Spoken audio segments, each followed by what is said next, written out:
Having immersed yourself in the detail of these documents, what is the key significance of them? What do you believe will be the major impact of releasing them?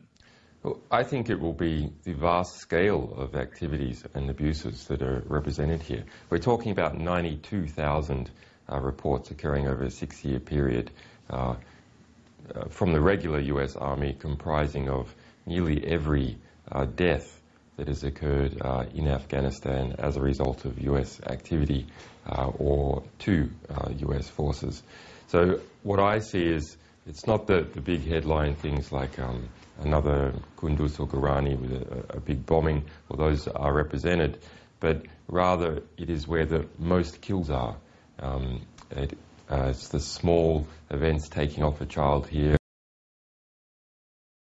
or a deaf man there running away, or a family or a village that has been shelled in revenge or by accident. That's my big takeaway from this, that it's, if you like, not just the bus accidents of war, but all the car accidents, all the pedestrian accidents that actually make up the big kill figures in the end. We're talking about 20,000 people, the stories behind 20,000 kills represented in this material. You've actually made comparisons between the release of these documents and the opening up of the East German Stasi archives. Of course, the Stasi files revealed repression and criminal activity on a massive scale. You're not alleging anything like that, are you? There's negligence that's on a massive scale. I wouldn't say that there's criminal activity or deliberate targeting of civilians by US forces on a massive scale, maybe just a few individual events. But we do see the sort of squalor of war coming out on a massive scale, and the destruction of Afghan society.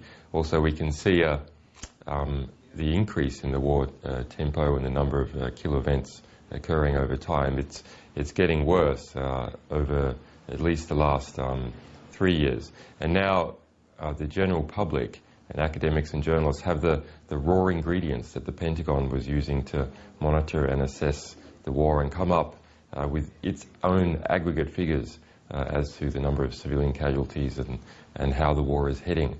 And people can see in some cases that the raw ingredients are a bit faulty, so there's some misreporting by ground units, but it also permits people to sort of come up with a different conclusion about how the war is going and how it should go. You said in your press conference that you and the conventional journalists you'd worked with had only managed to read between 1,000 and 2,000 of the reports properly. Is that correct? Yeah, that is true. To read them in detail, and that there's just so much material. We maybe had 20 people across the 4 organisations working on this full time, and only for about a month for the other organisations and about 6 weeks for us. So how many of the reports that you put on Wikileaks went onto the site without you actually knowing the detail of what was in them? It's fair to say that that only 2% have been read in precise detail, and the rest have been hived off using these classification systems. Now, I presume what your question is getting to is how did we split off the 15,000 that we have not yet released, because we think they need further review to understand whether there might be innocent informers' names in there. So after reviewing several different sort of types of material, we saw that it was really these threat reports and some other classifications that contained information about informers. So those were all hived off. Well, not according to the Pentagon. They're accusing you of revealing the identities of Afghan informants and putting their lives at risk. Afghan's President Karzai agrees with that. He says the breach is extremely irresponsible and shocking. Your response to those comments? Well, we have yet to see clear evidence of that. I mean, the London Times was also making this allegation today, and in a quite disingenuous way. For example, they mentioned some informers' names they say they had found, and with the headline, "Afghan informer already dead." But when you actually read the story, what you see is, in fact, that individual that they're mentioning died 2 years ago. So there's a little bit of media manipulation occurring here. In terms of the Afghan government, it's their interest to sort of play up the irresponsibility of the United States that they say has been involved in sort of collecting and permitting this data to be released. Now, we contacted the White House as a group before we released this material and asked them to help assist in going through it to make sure that no innocent names came out. And the White House did not accept that request. So you're saying that you offered the White House a chance to go through the documents, or officials from the White House a chance to go through the documents and single out names of people at risk, is that correct? Yeah, that's right. Not of course, we did not offer them a chance to veto any material, but rather we told them we were going through a harm minimisation process and offered them the chance to point out names of informers or other innocents who might be harmed. And they did not respond to that request, which was mediated through the New York Times, who was acting as the contact for the 4 media groups involved in this.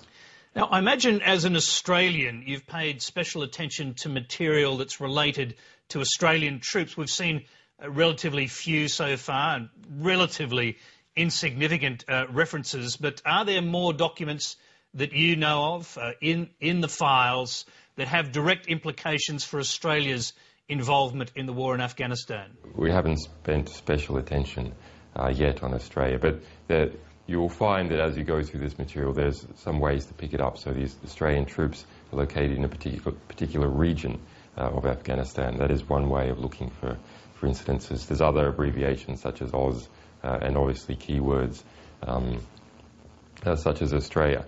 It's worth remembering that these are reports by US forces. Now, they do sometimes overlap with the activities of Australian forces because there can be combined operations or transports, but purely Australian operations will not be included in this material. One of the interesting things that I did see included was a report to the US Embassy in Kabul speaking about the change of Australian-Afghan policy under John Howard. I think it was in 2006. And the embassy in Kabul was made aware of this and what it would be and the upcoming details some weeks before the Australian public was made aware. I heard your general statement earlier, but is there specific evidence in the documents that you've seen or know the contents of showing that NATO and Allied troops have covered up civilian deaths or suppressed information about the numbers of civilian deaths? Yes, there's a number of incidences related to that, including the deaths of children. We've seen these are of different types. So there's events in here that have not been reported before. There's also events in here that have been reported before and scrutinised, and we can go back and look what was the original filing and how does that line up with what we've come to know about these events, such as Kunduz or Gorani, these big bombing events. And there's also cases where it has been reported before, although maybe not in the Western press and prosecuted. So an example of that is there's a Polish My Lai in this material. So Polish troops were hit by an IED, and the next day they come to a village that they've somehow blamed the whole village for this event and shelled the village in a revenge attack. Now, to their credit, the Poles did see this themselves, investigated it, and are in the course of a prosecution in in Poland. For the other sorts of events, we can look at something like Task Force 373.